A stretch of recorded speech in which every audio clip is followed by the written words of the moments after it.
Manu Ureste. Manu, muy buenos días, ¿cómo estás? ¿Qué tal? Muy buenos días. Un gusto saludarte a ti y al auditorio. Oye, Manu, pues sigue el tema de la estafa maestra, ¿no? Pues sí, ahí sigue. Ayer en la noche saltó una noticia que creo que hay que tomarla con moderado optimismo, Ajá. porque la Fiscalía pues le pide a un juez de control que le dé fecha y hora para poder llamar a Rosario Robles a comparecer a una audiencia inicial para ver si se vincula o no al proceso por los presuntos desvíos millonarios que documentamos en la investigación La estafa maestra en Animal Político y Mexicanos contra la Corrupción. Pero Entonces, esa es una buena noticia, Manu, porque en cierta forma se reactiva un tema que pensamos había quedado olvidado, ¿no?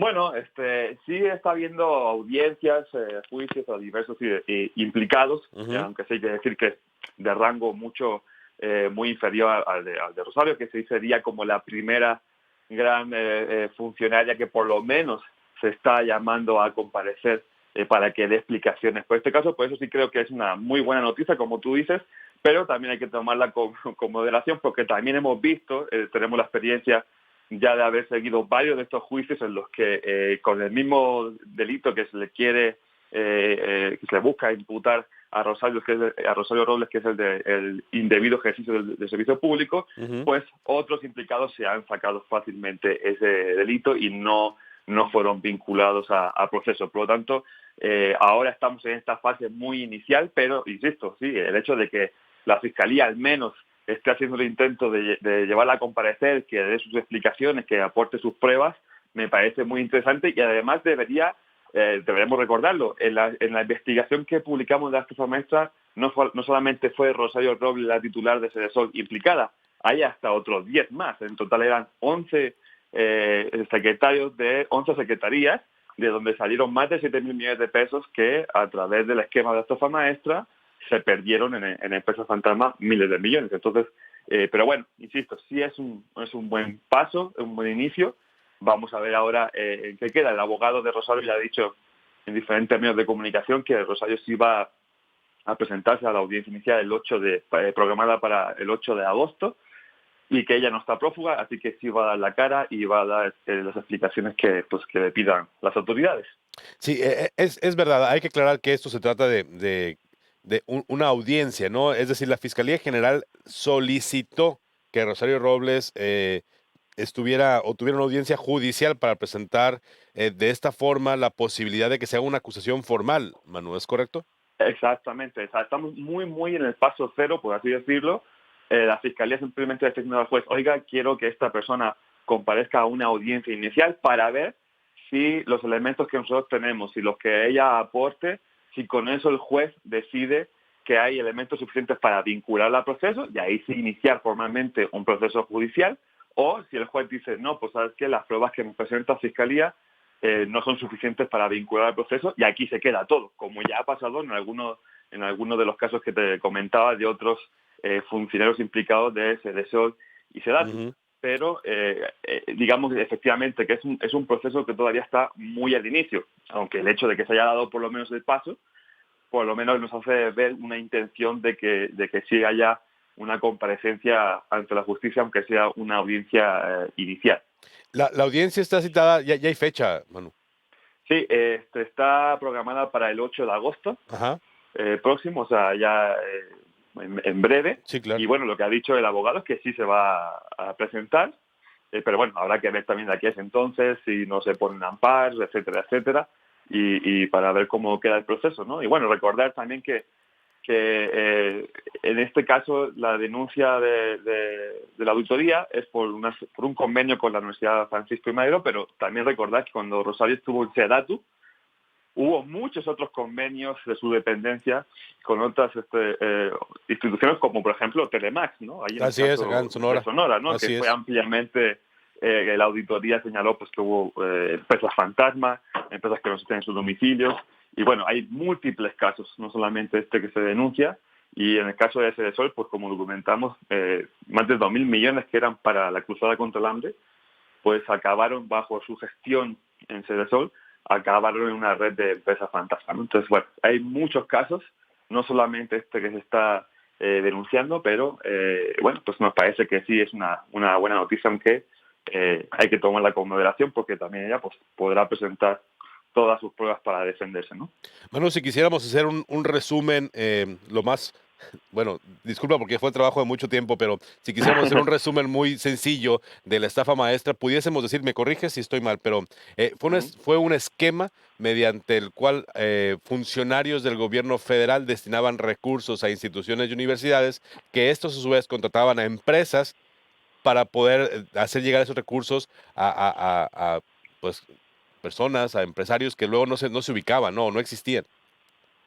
Sí, más, más o menos. El esquema de la estafa maestra es que dinero de 11 dependencias del gobierno federal, más de 7.000 millones de pesos, Ujú. se hacen convenios con universidades públicas, Ajá. con 8 universidades públicas en diferentes puntos del país. La mayoría estaban en el sureste, en Tabasco.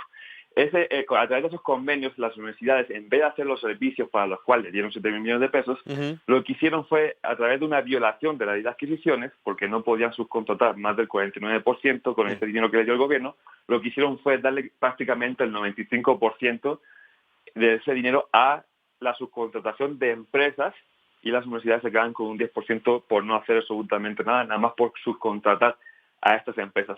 ¿Qué fue lo que hicimos nosotros? Fuimos a visitar esas empresas, Ujú. fuimos a buscar a la ruta del dinero, y lo que vimos es que esas empresas, en su mayoría, son empresas fachadas, empresas fantasmas, que no existen.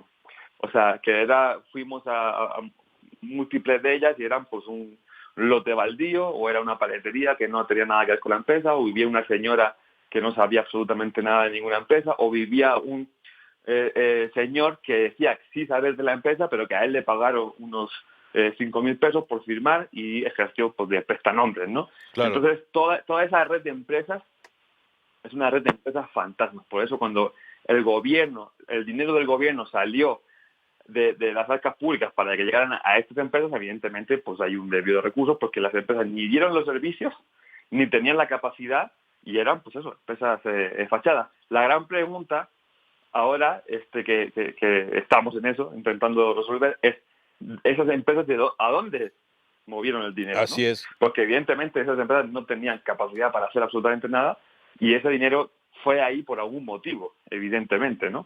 Entonces, pero ya eso sería otra fase de la investigación. Lo que documentamos es que más de 7.000 millones de pesos de dinero público de todos nosotros se fue a partir de ese mecanismo con las universidades públicas a empresas que simplemente desaparecieron el dinero junto con ellas, porque muchas también, inmediatamente después de recibir el Ujú. dinero, desaparecían, ¿no? Para no dejar rastro. Y luego el otro tema que viene, que es ya el tema más político, fue cuando le preguntaron a Andrés Manuel López Obrador sobre las investigaciones, posibles investigaciones, si se iba a citar, si se iba a investigar, por ejemplo, a Rosario Robles por el tema precisamente de la estafa maestra. En aquellos días, Andrés Manuel dijo: "No, es que son chivos expiatorios", y eso desanimó, pero al final de cuentas, esta noticia que tenemos en este momento pudiese representar un cambio o una nueva posibilidad de sanción a quienes se tienen identificados como los principales responsables, ¿no? Bueno, yo, la verdad, la interpretación que yo le di a cuando dijo de que Rosario Robles era un chivo expiatorio, Ajá. creo que, no sé, yo lo interpreto como, efectivamente, hay 11 dependencias del gobierno, no solamente es una. Ujú. O sea, no solo es Rosario Robles, hay 11 implicados de altas, o sea, los 11 secretarios, ¿no? De los titulares de 11 secretarías, Sí, no solamente Rosario. Esa es la interpretación que yo le di. No sé realmente tampoco lo que quiso decir claro. el presidente, ¿no? Pero si ahora es un cambio o no, perdóname que insista, pero es que ya hemos visto en otros casos en los que, por ejemplo, en el caso de Pemex, que se dijo que 3 funcionarios, altos funcionarios de Pemex, que firmaron convenios de la estafa maestra, con Sí. de su puño y letra, iban a ser separados y tal, pues ya hemos visto que no están del todo así, ¿no? Ujú. Entonces, digamos, hasta que no veamos cómo viene este proceso, porque puede ser que el 8 de agosto llegue a la audiencia y no se Sí, vincula el proceso y se acabe claro, todo, ¿no? claro. Entonces hay que esperar un poco a ver cómo viene ese proceso, cómo vienen, digamos, las pruebas de la fiscalía. Creo que pruebas tendrían de sobra, digo, sinceramente, y con toda modestia, creo que si uno lee el reportaje queda muy Sí, claro que es un desvío de recursos, ¿no?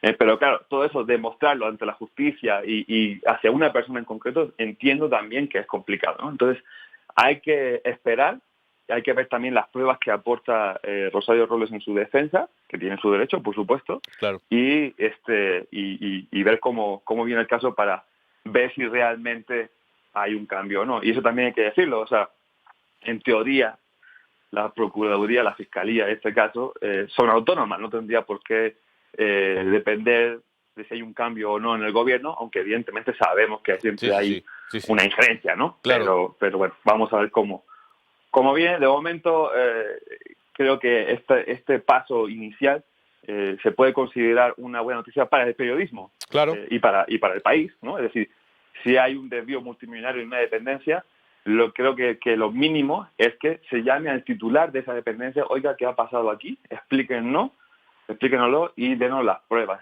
Y si es satisfactoria la respuesta, pues entonces tendrá que seguir la investigación hacia personas que estén dentro de la dependencia, porque evidentemente ese dinero salió con una intención y salió bajo la responsabilidad de muchos funcionarios. No puede ser que se pierdan más de 2.000 millones de pesos de la cruzada contra el hambre en empresas fantasma y no pase absolutamente nada. Eso es ese es el gran problema que tiene México, ¿no? Con la impunidad. Y por eso creo que este primer paso es una muy buena noticia para el periodismo mexicano y para el país, más allá de que ahora, evidentemente, pues habrá que ver cómo se defiende Rosario y las pruebas que aporta, ¿no?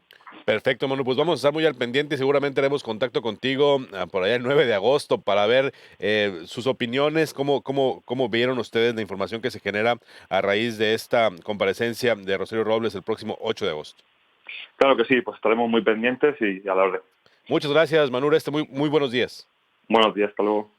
Ahí tiene usted, pues él es coautor de este reportaje titulado La estafa maestra, en donde se demostró cómo funcionarios públicos pudieron desviar, o bueno, presuntamente desviaron más de 7,000 millones de pesos. Y después de que se hace pública esta información, que se expone el esquema, que se muestra cómo ese recurso fue entregado a universidades, estas universidades subcontratan a empresas y se demuestra que esas empresas, en muchos casos, no existía su ubicación o su dirección, era un domicilio particular.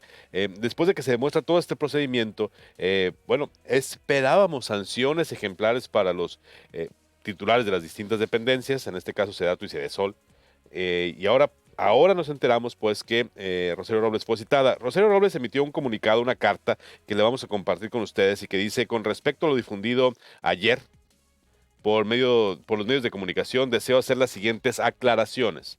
En efecto, fui citada para comparecer el 8 de agosto de los corrientes a un juzgado federal sin que dichos citatorios establezcan las causas ni los hechos que se me imputan, minando con ello mi capacidad de defensa. Fue a través de los medios de comunicación que me enteré de que la acusación que me hace la Fiscalía General de la República es por ejercicio indebido del servicio público. Esta filtración que ellos mismos hacen es una flagrante violación a mis derechos y al debido proceso. Es inconcebible que se les haya dado a conocer a la opinión pública lo que no se me comunicó a mí. Cabe mencionar que en todo este proceso jamás he tenido la oportunidad de defenderme. No he sido requerida para comparecer ante la Fiscalía ni he tenido acceso a ninguna carpeta de investigación, dice Rosario Robles en el punto 2. En el punto 3 dice: como siempre lo he hecho, actuaré con absoluto respeto a la ley y a las autoridades judiciales. Siempre he dado la cara y así lo seguiré haciendo con la debida salvaguarda de mis derechos. En el punto 4 dice: cualquier aclaración de carácter jurídico, el abogado Julio Hernández Barros, quien estará al frente de mi defensa, estará a su disposición. Atentamente, Rosario Robles.